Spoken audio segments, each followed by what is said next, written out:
Hello and welcome to Not Safe for Work, Prime Minister's Questions. Sorry, Safe for Work, Prime Minister's Questions on Labour Social. Let's get into it, shall we? Mr. Speaker, this morning I had meetings with ministerial colleagues and others. In addition to my duties in this House, I shall have further such meetings later today. Sean Hodge. Thank you, Mr. Speaker. Does the Prime Minister agree with his friend, the Tees Valley Mayor, that the National Audit Office must investigate the Tees Works affair? And will he share details of all conversations he has had on the subject with his former Chief Secretary, the member for Middlesbrough South, and the current Levelling Up Minister, given that they've all received donations from Ian Waller, one of the project backers? All received donations. This is massive. Straight in there. That's fair enough. An investigation into this matter. But what I would say, it's just the same old. Same old.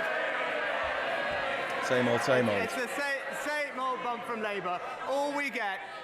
Is corruption. All we get from you is corruption. It's years of corruption. That are delivering for Teesside.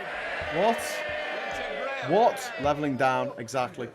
Mr. Speaker, everyone here has NHS trusts in our constituencies grappling with backlogs. So can I highlight the commitment and hard work of the Gloucestershire Hospitals Trust in bringing down the waiting list over 18 months ahead of the government deadline and fast reducing the over 65 waiting list? Does my right honourable friend agree with me that those who imagine that the opposition has a magic wand up their sleeve to solve these problems need look no further than the woes of the Betsy Cadwallader board in North Wales under Labour political Vaccines control for unions, a generation. Cardiff, and recording government. Well, Mr. Speaker, as my honourable friend says, Gloucestershire in particular has seen a significant reduction in they'll take no responsibility for riots since December. We recognise, of course, though, there is more to be done, and that's why we're delivering on our plan to recover urgent and emergency care to ensure that people get the care they need easier, faster and closer to home. Leader of the Opposition, Keir Starmer. There we go. How many work visas were issued to foreign nationals last year? Prime Minister. That was straight in there. Mr. Speaker, that new statistics, as the honourable gentleman knows, will be out later this week. The most recent statistics we have.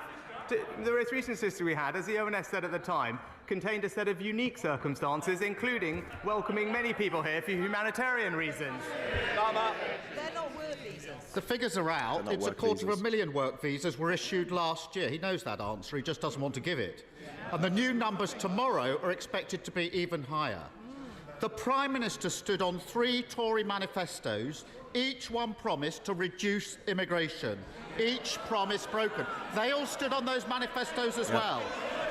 Why does he think his Home Secretary... Order.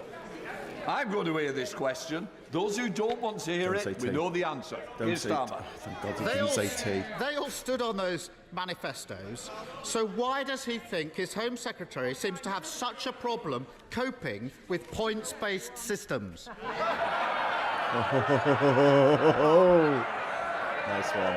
Mr. Speaker. And the same respect will be shown, Prime Minister. Well, Mr. Speaker, just this week we announced the biggest ever single measure to tackle legal migration, removing the right for international students to bring dependents, toughening the rules on post-study work and reviewing maintenance requirements. How does that help anyone? But what is the honourable gentleman's contribution? Nonsense. There are absolutely no ideas. What? There is no... What are you talking about? Absolutely no ideas. Absolutely no semblance. It's not up to the Leader of the Opposition to do your job for you. You should be doing your job properly, Speaker, if anyone which you're not. wants to see what uncontrolled immigration looks like, all they've got to do is wake up tomorrow morning, listen to the headlines and see what this government... Order. Mr. Bristow, I think you're going to be leaving. I'm asking you to leave now, because otherwise I'll name you. I'm not having it, and I've warned you before. It's the same people. Chuck him out. Yes! Chuck him out. What happened on this side? Keir Starmer. You're in charge, Mr. not Speaker, Labour, the and no reason they're duty. issuing so So many annoying. visas is labour and skills shortages. And the reasons there are shortages is the low-wage Tory economy. under his government's rules, businesses in IT, engineering, healthcare, architecture, welding can pay foreign workers 20% less than British workers for years and years on end. Yep. Does he think his policy is encouraging businesses to train people here or hire from abroad?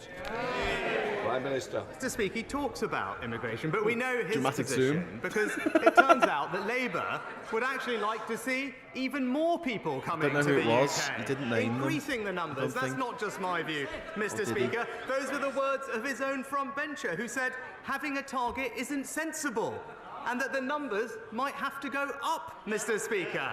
So it's clear, whilst we're getting on with clamping down on legal migration, listening to the British public, he's perfectly comfortable wanting to say that he wants free movement back. Yes, I'm perfectly happy Mr. to Speaker, say that. they've lost control of the economy, they've lost control of public services, and now they've lost control of immigration.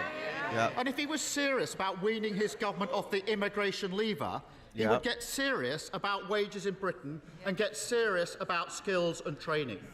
The apprenticeship levy isn't working. It's hard to find a single business that thinks that it is. And the proof is that almost half the levy isn't even being spent. That's fewer young people getting the opportunities they need to fulfil their potential. Businesses are crying out for more flexibility in the levy so they can train up their staff. Labour would give them that. Why won't he? Mr. Speaker, it's right that we're talking about education and skills. What he failed to mention is just in the past week, what did we discover? Thanks to the reforms of the Conservative government, our young people are now the best readers in the Western world, Mr. Speaker. Reforms that were opposed by the party opposite. He also talked about our record on the economy. And I am very surprised, Mr. Speaker, because I've stood here week after week when he's been so keen to quote the IMF, Mr. Speaker. And he seemed to have missed their press conference yesterday, where they actually raised our growth forecast by one of the highest they've ever done, said that we've acted decisively to make sure that the economy is growing. Growing from a very low base. Having one rotten potato one day and having two the next day is 100% growth, you idiot. Is the Prime Minister seriously suggesting that breaking the economy, breaking public services, losing control of immigration is some sort of carefully crafted plan? His Always policies are holding working people back, and all he offers is more of the same. But fear not, because speeding into the void left by the Prime Minister comes the Home Secretary. Not with a plan for skills, growth or wages, no. Her big idea is for British workers to become fruit pickers. Just in case, I can hardly believe she said this, that they forget how to do things. Does the Prime Minister support this let them pick fruit ambition for Britain? Or does he wish he had the strength to give her it is a a career joke to the change Sunak of and the her own? Tories. It's all a game to them. They don't need to do this job. They're all millionaires, pretty much. Nearly every single Tory MP is a millionaire in their own right. Public service. He talks about the economy. Just be aware of I think that. he's just failed to notice what's going on. The IMF, as they've said, They are the ruling right class. Here, Mr. Speaker. Always have been, always will which be. he was very keen to point out just a few dancing months to ago. their sick Now their tunes. forecasts are that we will have stronger growth than Germany, France, and Italy, Mr. Speaker. What do they say? Stronger They're growth saying that from we a are very low prioritising base. what's Our right for the economy British still hasn't people, recovered from Mr. before Speaker. the pandemic. He talked about public services, I said. These are Best his reading responses. results You in know the that Western he world. gets When it comes to the know what the NHS, question's did going to we be just asked in discover advance. last week? Ambulance waiting times at the fastest response in 2 years, Mr. Speaker. That's a Conservative government delivering for the British people. Mr. Speaker, the Home Secretary may need a speed awareness course. He needs a reality check. This mess on immigration reveals a Tory party with no ambition for working people and no ambition for Britain. Just the same old failed ideas, low wages and high tax. Promise Labour of would fix the wonderful apprenticeship things levy, tomorrow. fill the skills gap and stop businesses from recruiting from abroad if they don't pay properly. That's because we're the party of working people. What does it say about him and his party that they won't do the same? Want people to be picking fruit. Everyone who's not a millionaire Mr. picks some Speaker, fruit. I think he said it 6 times, but I don't think we actually know how he's going to do any of these things. Ambulance Mr. response Speaker. better than it was in And 2021. that's Yeah, difference literally between us, Mr. the Speaker, same because every government. week He behaves like it's someone new who's just come in. Gentleman opposite. But in the past, we can measure ourselves by actions. What have we done on this side of the House? Nothing. We've introduced new Destroyed powers everything. to curb disruptive protests. You've destroyed our economy. Public services against Destroyed our trade, destroyed strike action, business, Mr. destroyed Speaker. lives, And destroyed we have new families, laws to stop the destroyed votes. everything. What has he done? Destroyed He's our voted rivers, filled against them with shit. every That's what you've single done. one of those. And that's the difference They've between done us. nothing While in the he's last 13 working on years. the They haven't been in politics, power. we're working for the British people. Delivering for the Thank British you, people. Mr. Speaker. We have all witnessed how Putin is carrying out his savage war against Ukraine. He commenced it, he is the aggressor, and he cannot be allowed to win. That war is now at a pivotal point. So will the Prime Minister use his friendship with President Zelensky to ensure whatever military equipment they need, the one who they informed will Jacob get, Rees-Mogg about the be that signs in the missiles, Dartford crossing tunnel drones, being able to or be jets. in the Imperial now. Mr. Yay! Speaker, it was an honour to welcome my friend President Zelensky to the UK last week. I think everyone will be collectively proud of the UK's leading role at the forefront of I'm sure we'll supporting mention Ukraine. Corbyn at some We point. were the first country to provide support for Ukrainian troops, Jester moves first into country a to provide palace, he lethal doesn't become weapons in king, Europe, he and the becomes first to commit to circus. name battle tanks, and most Absolutely. recently the first to provide long-range weapons. He will have seen the powerful scenes coming out of the G7 summit in Hiroshima last week, and I've always been clear Phone that we box will chicken, stand with I Ukraine for as absolutely long as couldn't it takes. agree with you more. Leader of the about SNP, Stephen. cabal of Thank you, Mr. Speaker. Mr. Speaker, we learned today that the price of milk, cheese and eggs are up 29%. The price of pasta is up 27%. The price of a loaf of bread, 18%. Does the Prime Minister agree that this is no longer just a cost of living crisis? This is a cost of greed crisis. Yes, absolutely. Well, this Mr. is the Speaker, guys it was that worth welcome over that 700 inflation million. has fallen Well, today, reason to his feet. but as the Chancellor said, we Explain should how not be he's not complacent greedy. because there is more work to And that we do. should The Honourable defend Gentleman's people right who are to greedy. highlight the impact of food inflation, which right. is too high, at common here in levels that we've seen in other European countries like Sweden and Germany. We are providing significant support to help people with the cost of living, and the Chancellor has met with companies in the Significant supermarket support. and food supply chain to make sure that they are doing everything they can to bring prices down. Stephen Flynn. Mr. Speaker, let's get real, because the food inflation remains at a near 45-year high. Now, yesterday the Treasury indicated that the Chancellor stands ready to act, but his actions seem to be predicated on the outcome of a review by the Consumer and Market Authority. So can the Prime Minister perhaps enlighten us? When does he expect that review to conclude? Because working families can't afford to wait much longer. Well, Mr. Speaker, honourable gentlemen will know that the CMA is independent of government, but the Chancellor did meet with them recently to discuss the situation in the grocery industry, and it will be for the CMA to make decisions on that. But we're doing everything we can to help consumers manage the challenges of the cost of living, Mr. Speaker. But if the SNP wanted to do their bit, maybe that they could reconsider their deposit return scheme, which has been, it's very clear what people have said. It will, it says, as people have said, it will reduce choice and increase prices for consumers. Andrew Salul. The Primary Care Access Plan published this month is a very welcome and substantive one, and my constituents want to see rapid delivery of it. So how quickly will the government start providing the £645 million to AI is going to have no and problem how with quickly reproducing will the the Conservative SAS Party. doctors come to GP surgeries 3D to make rendered prompt bots, is it? access to primary care a reality for my constituents?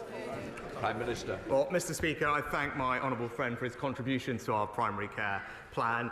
He and I both know that pharmacies already work to help many people with their health needs, and to help deliver on our priority to cut NHS waiting lists. They will be put front and centre of our primary care recovery with £645 million of additional funding. That will be released later this year as pharmacies start to provide more oral contraception, more blood pressure checks, and crucially, for 7 common ailments like ear infections or throat infections, pharmacists will now be able to provide you with the medicines that you need. Colin Mason. Thank you, Mr. Speaker. 1/4 of the population of Northern Ireland are on a health waiting list. Our workers are on strike for fair pay, and our public finances are in a mess. Will he give a commitment that the Treasury will immediately begin work on a public sector rescue package so we can transform the health service and ensure that our public sector workers are given a decent wage? And will he join with the people of Northern Ireland, Mr. Speaker, in telling the DUP to get back to work now? Well, Mr. Speaker, as I've been clear, I firmly believe that Northern Ireland is governed best when governed locally, and I agree wholeheartedly with him that the major challenges he raises can only be properly addressed by the restoration of the institutions. But I also understand the immediate and pressing concerns he raises, and that's why we've prioritised health in the Northern Ireland budget for this year with £20 million of more funding, and I know my honourable friend will be an important contributor to the conversations that the Secretary of State is having to embark on public service reform and restore the executive. Hugh, Mr. Speaker, 2 weeks ago I raised the issue of AI with the Prime Minister. Only since then we've seen announcements from firms such as BT that tens of thousands of jobs are likely to be lost to this new technology, but many will be created too. Does the Prime Minister agree with me that we need to map the jobs and the regions that will be most affected by artificial intelligence so that we can target the skills to prepare Britons for the jobs of the future best? Well, I think my honourable friend makes an excellent point, and like him, I believe that AI does have the potential to transform our economy and society, but of course it has to be introduced safely and securely. Alex Bennett pointing out that inflation was predicted. Because he's annoying me. Inflation was predicted to be 8.5%. It's 8.7%. The decrease is due to a fuel spike in March 2022. This trick will not repeat next month. Core inflation went up this month. Yeah. And the cost of household goods and things. While the Prime Minister upgrades his local energy grid to heat his 40-foot swimming pool, hands oil and gas companies the likes of BP and Shell £11.4 billion in tax breaks, he scraps the energy price guarantee scheme, plunging record numbers of people into poverty. Is it just a coincidence that these same energy giants funded the Prime Minister's leadership campaign, or is he simply out of touch? Mr. Speaker, what we are doing is taxing the windfall profits of energy companies. Thanks very much, and using that money to help pay around half of a typical household's energy bill. That support is worth £1,500. It was extended in the budget by my right honourable friend, the Chancellor, and we all look forward to energy bills coming down, which hopefully will be happening very soon. Kevin Foster. Thank you, Mr. Speaker. He will recall the commitment he gave to the Building a Brighter Future plan for major investment at just Torbay gammon back in or January. Undertakers. Does this Some of them are like half commitment gammon, remain half Undertaker. Does it gammon? Well, I congratulate my honourable friend on his continued campaign to improve Torbay Hospital. I'm delighted to reconfirm the government's commitment to major new facilities there as part of our new hospitals programme, and I look forward to further work progressing in the months ahead. Thank you very much, Mr. Speaker. Under the Conservatives, so much of the UK's potential is going untapped. Anemic growth, falling living standards and declining international competitiveness. Just this morning, a solar power company developing an innovation from Oxford University said that the UK is the least attractive market in which to base its business due to a lack of incentives. This is a homegrown company that could have provided well-paid green jobs lost to this country thanks to the government's lack of an industrial strategy. So why does the Prime Minister think it is that each week more and more promising businesses are choosing to leave the UK? Mr. Speaker, the Honourable Lady obviously missed the comments from the IMF yesterday, upgrading our growth performance. She obviously missed the survey of thousands of global CEOs just recently placing the UK as their #1 European investment destination. Where? And it just sounds like she also stuff missed up. my trip to Japan last week, where we announced £18 billion of new investment into the UK economy. Anthony Brown. Thank you, Mr. Speaker. Liberal Democrat-run South Cambridgeshire District Council is the first in the country to put its staff on a 4-day week without any reduction in pay. It's led to a reduction in services and an increase in costs. And yet last week, the Liberal Democrats decided to increase the trial to a year. Why? Because the staff were happier. And now unions are pushing to spread the 4-day working week across the public public sector, something that the Taxpayers Alliance estimates will cost £30 billion. Does my right honourable friend agree with the Prime Minister, agree with me, that the public sector are here to serve the public and that the Liberal Democrats aren't working? Yeah. You're not working, mate. It's making everything worse. Mr. Speaker, public servants should rightly focus on delivering for the public and taxpayers. God, delivering. To hear from my honourable friend that his local Liberal Democrat council We're going to deliver. Look at us Reducing, deliver. as I heard, We're staff going to deliver. contact Who's got delivery on the bingo card? Residents more. I'm going to have to get a soundboard reconsider set their up so every decision time they because say these his words, residents and constituents in South Cambridgeshire District Council clearly deserve better. Thank you, Mr. Speaker. Delivering. In the Ding dong. we are gearing up to mark delivering. the 75th anniversary of HMT Empire Windrush arriving in the UK. And our Deputy Mayor, Brenda Dacres, is coordinating our local events and is herself a daughter of Windrush generation parents. Now, sadly, at the same time, she is organising advice surgeries for families who have been denied their rights and are still waiting for support from the Windrush compensation scheme 4 years after it opened. So with this landmark anniversary coming next month, will the Prime Minister commit to ensure everyone finally gets the compensation they deserve?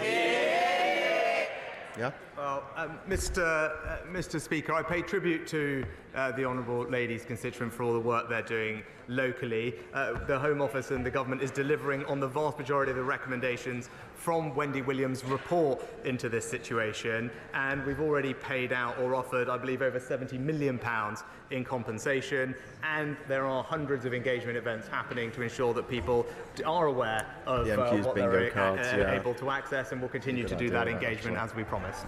Thanks very much to One Angry Pagan for the £5 super chat. From the multi-billion does he know how much project. Sticky Snoonak 20 million in levelling up money for Worksop Town Centre, and will now be part of one of the 20 areas selected as part of a new £400 million levelling up partnership. But my constituents in Retford feel neglected by the Labour District Council, which has yet to apply for any funds for the town, and is more concerned with trying to play the two towns off against each other.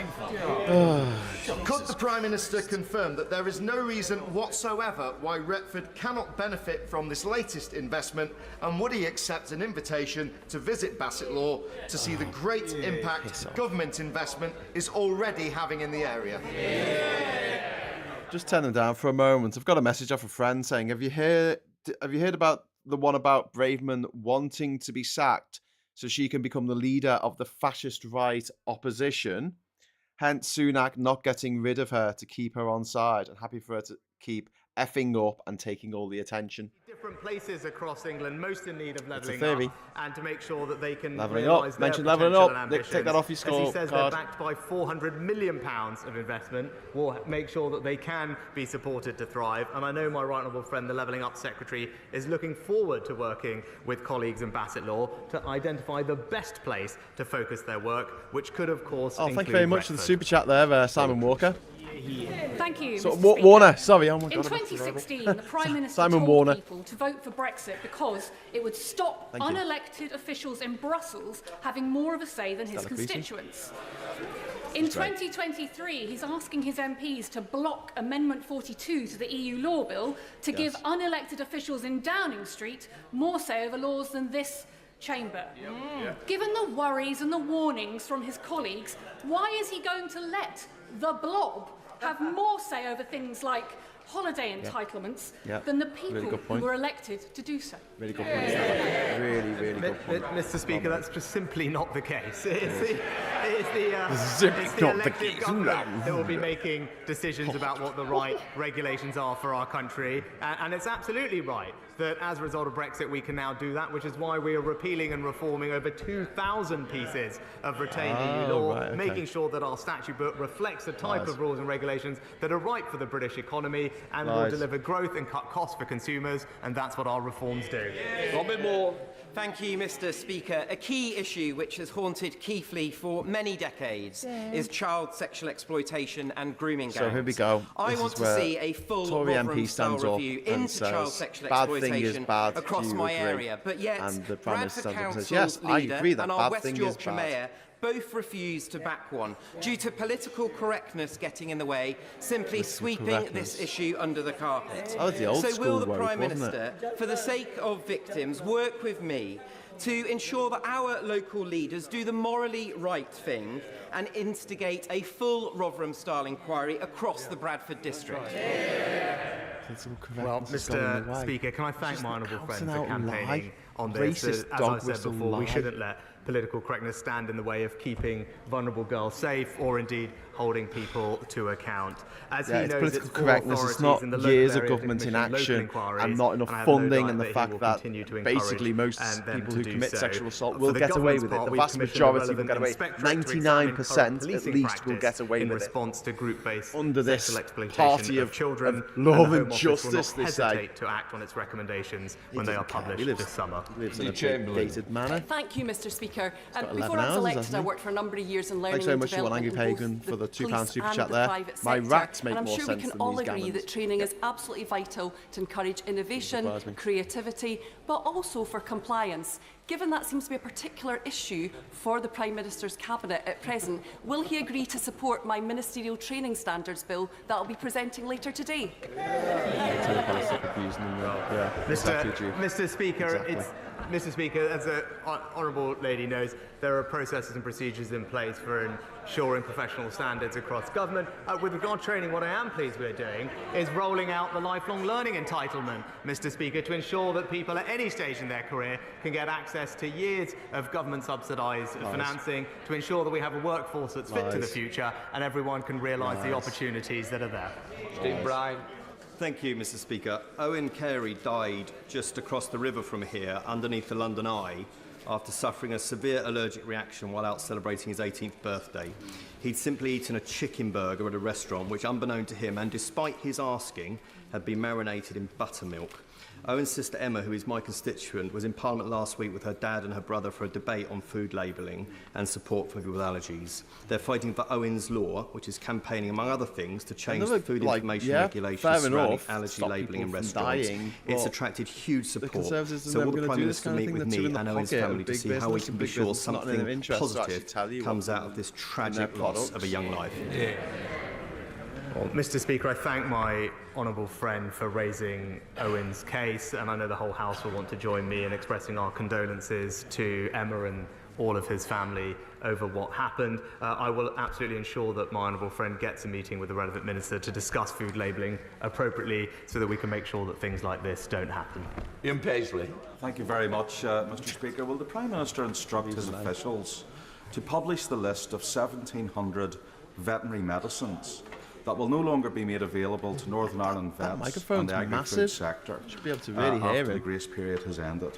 And will explain to the Ulster Farmers Union why that list has not been given to them, and would you agree to meet with me? Why are and you the even Ulster Farmers standing up and Union, saying go through anything? that list You've got and your own show us assembly. how Use this has it. removed Use the your own border in the assembly, mate. IC? Sit down. Shouldn't you be allowed to talk? Mr. Speaker, as the honourable gentleman knows, when we concluded the Windsor framework, what we did was make sure that there was an extension in the grace period for veterinary medicines to give us the time to find a long-run solution to that particular issue. But the honourable gentleman should take heart, because on the issue of human medicines, which I know is important to him and everyone else in Northern Ireland, what we did achieve was complete and full dual regulation of medicines and a dialogue with the EU to resolve the issues in veterinary medicines. And I know that he will want to make sure that we engage closely with him and the UFU, which we have been doing, to find a resolution in the time we have. But I know he will also join me in being very happy that we protected access to human medicines in Northern Ireland, which was a priority for him and his party. John Hunt. Firstly, I really look forward to welcoming the Prime Minister to Portland Yes, we'll Road need the for Tory Ipswich initiatives Town, that they hadn't sent the Labour ones that were next season. And of course, in addition to Ipswich Town, Ipswich Wanderers have also been promoted. Great news for a town. Yesterday, though, we saw, despite the Public Order Act being passed, we saw images of Metropolitan Police standing around and doing nothing, whilst eco-protesters were wreaking havoc in our capital. Does the Prime Minister agree with us? The moment those activists stand on the road, they should be immediately turfed off the road, like there are in many other countries. Mr. Speaker, on my honourable friend's first observation, all I can say is ouch, but thank you. But I look forward to the game. But on his second, more substantive matter, this government has passed a serious disruption order, which will ensure that police do have the powers that they need to tackle slow-moving protests. It was a power that the police specifically asked the government for. We've delivered it and put it in legislation. He knows what I know is that the party opposite tried to block that from happening. Take another one down for delivered. Thank you, Mr. Speaker. Prime Minister, we have 4 million children living in poverty in this country, yet we are the 5th richest economy in the world. So can the Prime Minister say why he would not support universal free school meals for all children to end child poverty? Mr. Speaker, the numbers are actually as follows. Since 2010, there are 1.7 million fewer people living in poverty as a result of the actions of this government, and that includes hundreds of thousands fewer children living in poverty. And most importantly, because like the Honourable Lady, I do want to ensure that children don't grow up in poverty, but we know that the best way to do that is to ensure that they don't grow up in a workless household. And that's why we have reduced the number of children growing up in a workless household by several thousand, and that is the most powerful thing we can do in the long run to give those children the best possible start in life. Parents go to work, so they can't Mr. Speaker, Nancy Spencer from Darlington has raised over £35,000 for St Teresa's Hospice in the last 25 years. Nancy's next adventure was to do a skydive, but having had a pacemaker fitted, her doctor refused to sign it off. However, undeterred, my 80-year-old constituent managed to secure sign-off for a wing walk. Will my right honourable friend join me in wishing Nancy well as she takes to the skies this Saturday? Well, can I join my honourable friend in thanking Nancy for all her fantastic fundraising work? These are not serious and of course, people. Wish her the best of luck be talking for about Saturday. serious I do wonder if my honourable friend will be joining her. And in particular, many of my own constituents use St Teresa's Hospice in this country right now. So I know what fabulous work it does. But more generally, the hospice sector supports more than 300,000 people with life-limiting conditions in the UK every year. And I pay tribute to all the staff and volunteers working in palliative and end-of-life care for the incredible work they do. Mr. Speaker, does the Prime Minister agree that it's completely inappropriate for schools to encourage young people under the age of 18 to socially transition, for example, by changing their names and their pronouns? All this is going on without parental consent or even knowledge, in breach of parents' human rights. Will the Prime Minister instruct the Department of Education to order schools to stop indoctrinating our children Piss off, and you to transphobic piece of shit. on their duty of care to protect them? Swear. Well, Mr. Speaker, I've been very clear that when it comes to matters of sexual education and PHSE, it is absolutely right that schools are sensitive in how they teach those matters and that they should be done in an age-appropriate fashion. The Department for Education is currently reviewing the statutory guidance and curriculum that goes to schools so we can tackle this particular issue, because there have been cases raised with the government and others where this has not been the case. I don't think that's acceptable. We must protect our children, and that's what our new guidance will do. Thank you, Mr. Speaker. Last year, the independent members of the Betsy Cadwallader Health Board in North Wales became so concerned about the board's finances that they arranged for Ernst & Young to produce a forensic accountancy report which revealed serious misconduct on the part of several senior board executives, including a conspiracy 2020's Conservative capitalism equals fascism. Thanks for the response of the Labour Welsh Health Secretary to this scandal was to demand the resignation of those independent board members, while almost all the senior executives in question have been allowed to remain in post, many of them drawing six-figure salaries.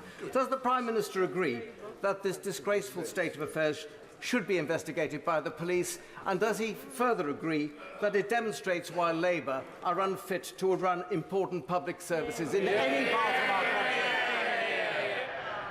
Well, Mr. Speaker, as my right honourable friend knows, I am deeply worried about the Betsy Cadwallader Hospital in Labour-run North Wales. It has been, as he said, in special measures for 6 of the last 8 years. So And as he remarked, the official audit said there was worrying dysfunctionality. I do hope this issue is investigated properly, and I believe my honourable friend is in contact with the Secretary of State for Wales to take this further. That's why Speaker, working people are barred from receiving legal aid if they earn £12,750 a year. So why is the Prime Minister forcing the British public to foot the bill, which I think is currently £250,000 plus, rewind the tape, for the Right Honourable Member for Uxbridge and South Rushlips alleged lying inquiry? Why can't he stand up for the British people? Is it because he's too weak? Mr. Speaker, it's actually a long-established process across multiple which side turn it was. The former ministers are supported with legal representation after they have left office to deal with matters that relate to their time in office. That has been the practice for many years, as I said, across multiple political administrations, both Labour and Conservative. No question, Dean Russell. Thank you, Mr. Speaker. Thank you. I welcome the government's ongoing engagement to ensure that mental health is treated as equally as physical health. And of course, in my own constituency of Watford, Watford General Hospital, we recently received about £350,000 for improvements to mental health facilities, which will help Alex saying, massively. let's protect the children by subjecting this issue, would the to Prime Minister emotional join me abuse in and going against encouraging fellow colleagues from going against best. I'm just going to turn this guy down because I don't care what he's got to say. But yeah, Alex made a really good point. Says, let's protect the children by subjecting them to emotional abuse and going against best medical practices. Medical best practices. 82% in a recent study done by PubMed found that 82% of transgender young people consider killing themselves. 82%. They need the protection more than the parents' egos. Okay. That completes Prime Minister's questions. Oh, that's it. That's it. We're done. We're out of here. Oh, well, there you go. I'll be with you in a moment. Just got to sort out a couple of things here where I just make myself a little bit bigger and I knock off the audio so it doesn't crash in. And you're like, what are you doing, Graham? And I'm like, I don't know. There we go. Hello. Right, I'm in the House of Commons. It empties pretty quick, didn't it? Didn't it empty quick? So yeah, I shouldn't have jumped in there. I should have waited till it was over and then jumped in on this stat. But this stat is absolutely horrific. It's on PubMed. If you go to suicidality,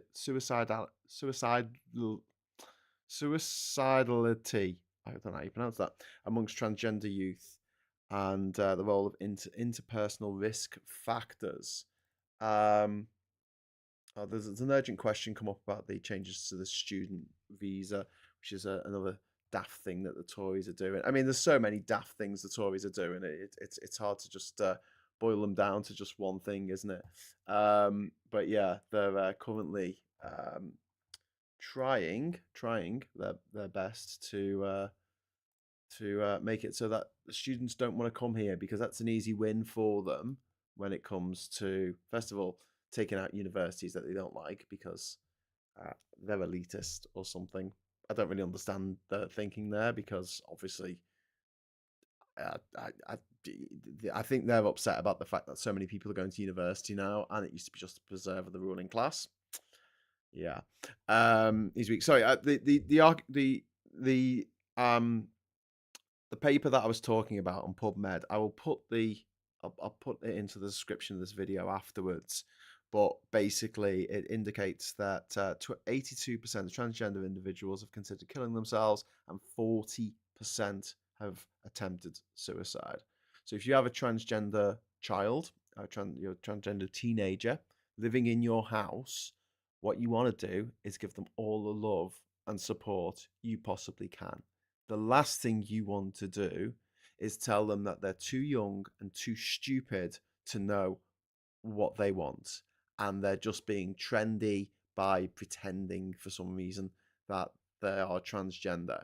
Why would anyone do that? Like, why would anyone do that to be cool when it means such horrible spite that is targeted towards transgender people, why would you put up with that? Why would you be like, yeah, I'm going to make my life more difficult for no reason whatsoever? I just do that because I think it's cool. No, that's not how it works. That's not how anything works. So yeah, many are suicidal in care. It's not all Tracy Beaker. Yeah, indeed. Number 3 says, I'm thinking of launching a spoil your ballot paper campaign. We need to overhaul the entire system. Number 3, I disagree with that, because we need to get the Tories out. And if you spoil your ballot paper, the Tory voters won't spoil their papers, because they have a vested interest in remaining in power forever. And their voters will go out and vote. The only way out of this mess at the moment, the only exit route, is guarded by Labour, and it's just the way it is. I'm really sorry. I wish it wasn't so, but that's it. That's the only way we can get out of this particular predicament that we are in at the moment. Okay, so let's get that done first. Get Labour into Parliament, and then we can really start agitating for the stuff that we want to see.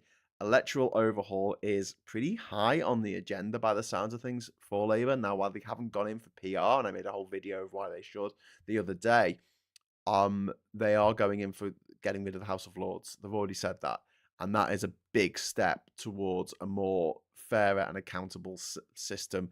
And if they do that, there's a good chance, if we are going to elect the upper house, it will be under a system of PR, because it would be insane to try and bring in first past the post for an upper elected chamber. Over to One Angry Pagan for a moment. Thank you very much for the £5 super chat there. Torady, meaning modern Irish Tory, meaning outlaw or robber. That's where they get the name Tory from. It does mean outlaw or robber, which as they are. Mental health is a serious issue. That's from Reagan Elite. Absolutely 100%. And listen, if anyone on here is suffering from mental health problems or just wants someone to talk to, I'm often going to be on the Discord server. And look, if for whatever reason you can't become a patron or a member, just get in touch with me. I'm not hard to get in touch with. There's a website, grahamdavidhughes.com. There's a contact thing there. If you go into the odysseyexpedition.com site, there's a contact there, also on gingerisland.com, and that goes to me. So if you want to reach out, and I can let you onto the server if you want to have a chat. But yeah, really do take mental health problems very seriously on this channel, and it's something that the hopefully incoming Labour government are going to take a lot more seriously than the Tory government. The Tory government that famously got rid of things like child bereavement services, child bereavement counselling. They got rid of it because the local councils are just strapped for cash. And you see what the Tories do? They go, oh, we took all this money away from these councils, and now these councils can't do X, Y, Z. And these councils aren't doing X, Y, Z. And it's like, yeah, because you took the central funding away from them, and they're in poorer areas, so they can't get that much from the council tax. Oh yeah, but in the richer areas, they pay less council tax. Yes, because rich people need less services.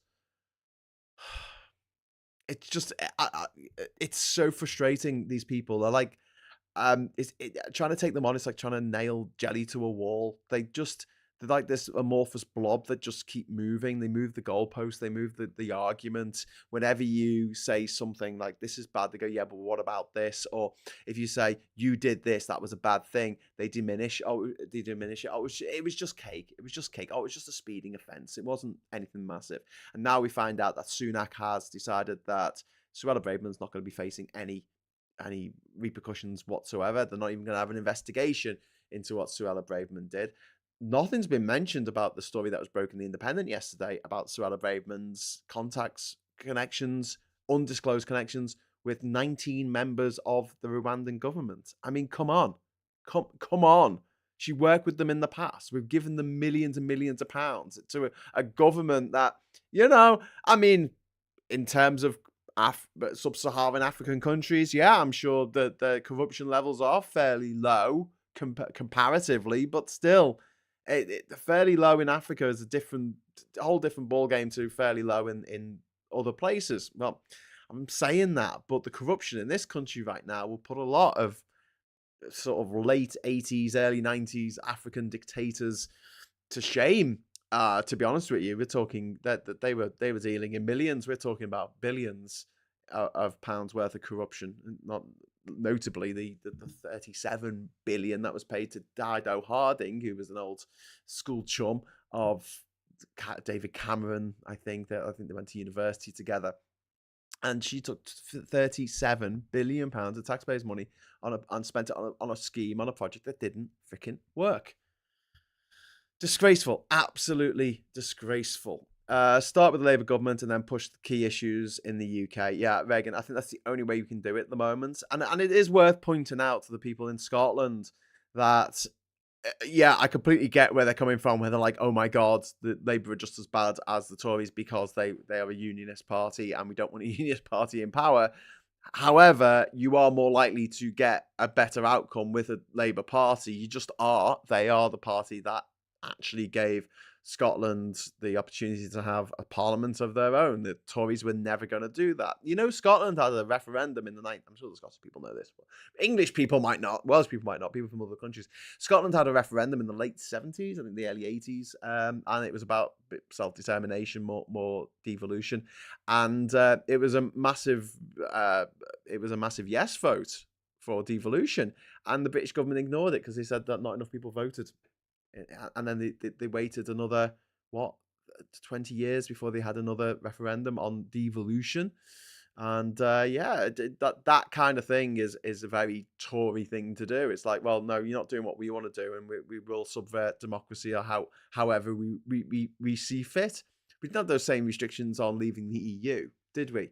We didn't have to have a supermajority. We didn't have a particular quorum of voters in order for it to pass. It was just passed because the Tories wanted it to be passed. The Brexit lot, the privately educated, the ruling elite wanted it to be passed because they wanted to do one thing, which was to ensure that their horrible little crotch nuggets, their children, basically hog all the best jobs for another generation.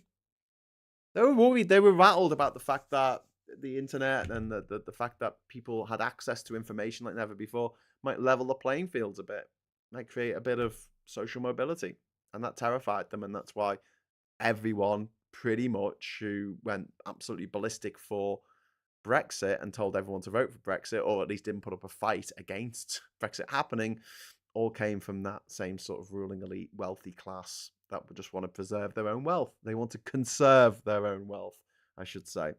One angry pagan says the intrinsically exploitative nature of capitalism is at the heart of the crisis. Neoliberalism needs to be fought against more intensively on all facets. Yeah, I couldn't agree more. I feel like that entirely.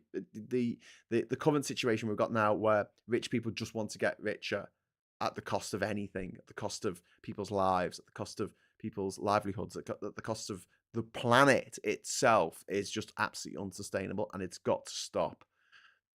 We're facing a pretty bleak future at the moment because these politicians have done nothing to stop climate change. They've done less than nothing. They've actually made the situation worse and spread lies and misinformation to people. So you've got these people who, well-meaning, I'm sure, but don't really understand how anything works. They will, they're probably secret flat earthers, and they honestly believe that global climate change isn't something really to be bothered about. Some people think that it's a natural process. It's not a natural process for the temperature of the planet to rocket up in the space of a couple hundred years, when normally that kind of thing would take literally thousands, if not millions of years to happen. Anyway, we need a social revolution. Yes, David, you're absolutely right. If we aim high, we can do both. I hope so. Don't smash the state, smash the Tories. Well, yeah, I don't want to hurt any innocent people. I don't want people to suffer any more than they already have. That's why I'm not advocating people going out on the streets and rioting at the moment, because that will just affect normal people. It's not going to affect the ruling elite. They're all in their gated mansions and far away from it all. They don't care. They'll just helicopter the hell out of it, or maybe take a private jet or whatever. Anyway, so thank you very much for joining me for this safe for work, kind of safe for work. I think I only swore 3 times. Prime Minister's questions. Again, yeah, same old, same old. I need to get up. If Lee Corn is still watching, Lee, let's have a chat on the Discord server at some point about setting up a soundboard, and I'll do it through Discord because you've got a little soundboard on Discord, and I'll put loads of sound effects in there, and I'll try and get some little animations to come up on the screen when the Prime Minister evades the question or says things like delivering, or just lies straight out, lie. I'll have a lie sound. Anyway, so there we go. No such thing as an innocent Tory.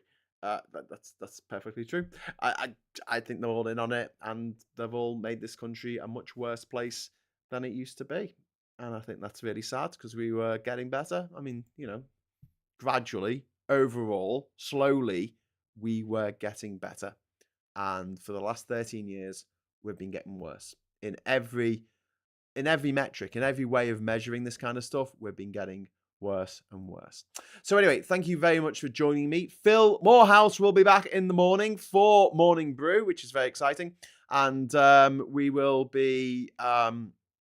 I'm sure he'll be discussing Suella Braverman. He's got a load of stuff that he wants to talk about, and then Suella Braverman keeps doing stupid things, and he ends up having to talk about her instead. But yeah, there's still a lot of stuff to talk about. It turns out that Brexit happening wasn't the end of history. There's still a lot more to do, and a lot more Tory lies and cheating and general skullduggery to expose. But yeah, until then, I'll say thanks for watching. Thanks so much for the super chats. Really appreciate it. And until next time, I'll say hello, good evening, welcome, and goodbye.